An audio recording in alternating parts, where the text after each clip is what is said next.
Head over to miniaturemarket.com where they have thousands of board games at discounted prices like Finger Guns at High Noon.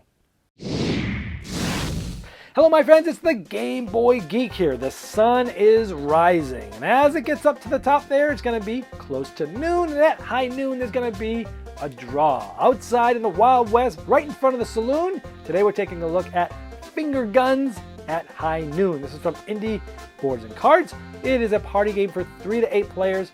Let me show you how this crazy one's played. I'll see you on the other side.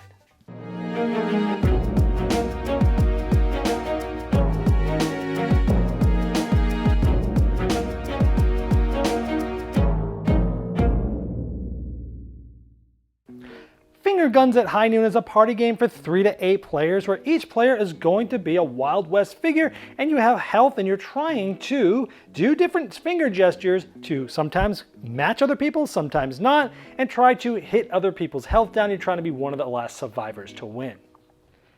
Now again, you're trying to be the last survivor or survivors to win. In a 3 or 4 player game, you're trying to be the single last survivor. More than 4 players, you're trying to be the last 2 survivors. And again, you start with 20 health, and if you get to 0, you're killed, and we'll show you what happens there. So the game's played over multiple rounds. Each round, players will start discussing and colluding with each other of what they want to do. Sometimes you want to do the same thing as other players. Sometimes you don't. Sometimes everyone wants to gang up on whoever has the most health. Sometimes players want to collude and posse together. Once anybody wants to start, they just say 3, 2, 1, draw. And when they say draw, you have to make one of these different gestures. Now, the player that started this, it said 3, 2, 1, draw, becomes the sheriff. Essentially, they can't be the one to count down next round. It has to be somebody else. So different people can call it in different rounds. Then you're going to go in this order. Now, posse. So if at least half of the players that are surviving, that are still alive, had their thumbs up, all other survivors lose 5 health. So you're kind of colluding with everybody, trying to be in the bunch that has the majority of putting their thumbs up. So there. And if not, then, well, nothing happens. You kind of wasted your move. The saloon, you can show 2, 3, or 4 fingers, and if you're the only one to play that, you gain that much health, 2, 3, or 4. But if anybody else put that many fingers up, you all cancel each other. So if multiple people played 2, then all the players that played 2 get canceled. Shot. If you basically go like that and you point at somebody, that player is going to lose 2 health. And imagine that multiple people can be shooting them. Lasso. This is when you're kind of like, lassoing something. Now this is a cool one, because there's an allied deck, and at the beginning of the round, you get to see what allied card is out. And if you successfully lasso, you get this. Now, you only get it if you're the only player to lasso. If more than one does, you all cancel each other out. If you get this, it might be an instant where something happens, like all other survivors lose health. Or in the next round, it might be a keeper, where you put it in front of you, and then for the rest of the game, if you're the only survivor that chooses posse, the thumbs up, all the other survivors lose 2 health and you gain 1. So they have different abilities and different things that will tell you when you go try to lasso, but you got to be the only one to do it. This is the dynamite. That's cool. Like the 2 survivors next to you will lose 3 health and you lose 1. And power shot, you do this sort of thing, and the player that you hit loses 6 health. However, if you were shot or you were hit with dynamite, your power shot falls down and you can't use it. So those are all the actions, and you just resolve from top to bottom. Now, when anybody ever gets to 0, you're eliminated. However, you still play as a ghost, and you have 3 actions. You can saloon, which is doing health, and essentially you're trying to cancel out other players' health, because you're trying to stop them from doing that. Shoot, you can still shoot and hurt people. And lasso, if you're the only player that chooses lasso, then you take that face-up ally card and you put it on the bottom. You don't resolve it, but it's a way of you either canceling other players out or getting rid of a card you don't want others to have. And then at the end of each round, you check for survivors. At the end of the game, if there's 2 or fewer, or 1 or fewer in a 3 or 4 player game, the survivors win. But if there's no survivors, the ghosts win. So when it gets towards the bottom, if you're playing in a big game, if there's ever 2 survivors, they win. So you're trying to basically destroy like the last 3 all in one round, and the ghosts really have to work together to do this. And it's very interesting. It's hard to win as the ghosts, but you still can, and the last survivors win, or possibly the ghosts can win. All right, Finger Guns at High Noon. This is a fun theme. I love sort of Western themes. I love draws. The artwork fits well. All that. It's just a fun little thing in the box here. So I like the theme.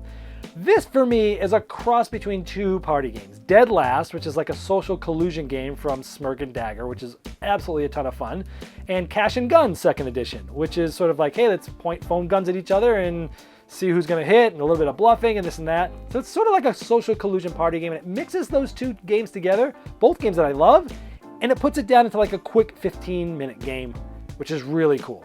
It's a great filler game. I like that you can call the round at any time, but then you become the sheriff and you can't do it again, because sometimes, depending on where you're at, where others are at, you kind of want to rush it so that players can't collude against you. Other times you want to wait for a while because you're trying to collude against somebody else, figuring out what to do, how to get them down to health, and they might rush it. And I like that it has that push and pull, but the same player can't do it twice in a row. It's a cool way to kind of like police that. It's fun when you say 3, 2, 1, draw, and everyone lasso doing their thing. And everyone's sort of always, every round, every game, everyone's sort of smiling and giggling. It's just a fun game. So you're always smiling at what everyone else is choosing. It's just a light, fun game. You're trying not to be the ones with the most health because you got a big target on your back. So you're almost like, I don't mind if I get hit, whether I'll hit other people so that they hit me back. I don't want to be the one with the most health because everyone's going to hit me with their power shot and I can try to dynamite them, and I'm going to hit anyway. But it's kind of fun, like trying to jockey to try to stay like in the middle a little bit, or close to the most, but not the most. The specific order matters. So like I like how it kind of goes down a specific order because, if you get hit with the dynamite before your power shot's going down. People know that. So it's like it has some interesting things of what order things happen in. And becoming a ghost helps player into elimination. Now this game is player elimination. Even if the ghosts weren't there, I would have been like, okay, because the game is so quick. It's literally a 10 to 15 minute game. But when you add the ghosts in there, they still have things to do. They have 3 options. They can try to mess people up. They can try to shoot people. But as there's more and more ghosts, you're trying to collude together to make it, and you're trying to win as the ghost, which is really cool. It's very hard, but it can happen. The fact that it can happen makes it very interesting, but it is hard. But trying to collude with the ghost to try to make basically the last 3 people in a bigger game all, dead in one round. It's kind of fun to watch how that happens. And so like the other players might rush it. When the ghosts are trying to collude, it's really cool. This is a quick, light party game that I think is a ton of fun. It's on the negative side, it's a little confusing to teach new players for the first time they play it. You've got 6 hand gestures, 6 abilities, you're going in order, it gets a little crazy. It's not necessarily a game I might pull out with people who have never played party games before like this, because again, there's that first time is like, oh, it's got quite a bit, even though it seems so simple, but with people that don't play games, they're like, this is kind of confusing. What? Oh, this does that? Oh, now I can't do this because they did this, and it's just a little bit more going on than I'd say like a gateway style party game. Although again, if you play it and you just do it after one round, people will catch on pretty quickly. After a game or two, they'll know everything that's going on. It's quick enough. So overall, I like this because it takes that cash and guns and dead last and plays in such a quick time that this is a filler I'll be keeping in my gaming library. So it's like deduct it properly with a saxophone serenade. This has been the Game Boy Geek, breaking down barriers, growing relationships through board games by helping you find the next one you'll love. Hit it.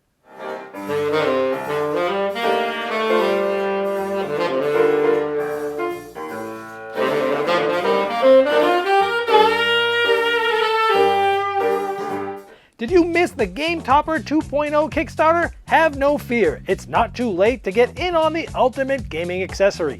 Convert your table into a high-quality gaming table with a fully portable Game Topper system and take advantage of some of the best 3mm premium gaming mats in the industry. New styles, new sizes, and new accessories can be yours. Upgrade every game you play by late backing now at GameToppersLLC.com.